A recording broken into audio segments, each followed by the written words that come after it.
ఒక డైరెక్టర్ చాలా మంది లేపర్స్ 50,000 సంపాదించాను.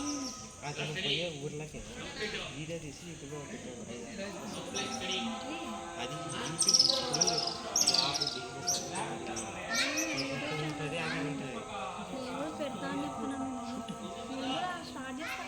నువ్వు చేయతాను వంటలు తీసుకుంటూ ఒరే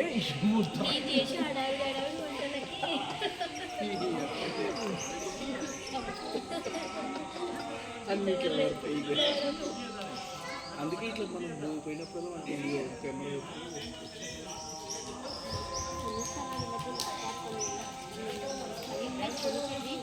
ఇంకా కొంచెం పెద్ద కానీ చిన్నపిల్లలు ఇంకా ఇప్పటి నుంచి నేర్చుకుంటే సిస్టమ్ మనకి ఇప్పుడు చిన్నప్పటి నుంచి నేర్చుకుంటే ఇప్పుడు సిస్టమ్ ఆడుకునేటం మనకు లేదు కదా. ఇప్పుడు సిస్టమ్ ముట్టుకోవాలంటే కూడా ఏది ఇప్పుడు వాళ్ళకి ఇప్పటి నుంచి స్టార్ట్ చేసామంటే నా వయసు వచ్చేసరికి నేను దాన్ని ఇట్లా తిప్పుకుంటూ 1993లో చార్లెస్ ప్రొఫెషన్ కానీ మన ఇండియాకి వచ్చింది, మన రాష్ట్రానికి, మన జిల్లాకి వచ్చింది చాలా లేదు.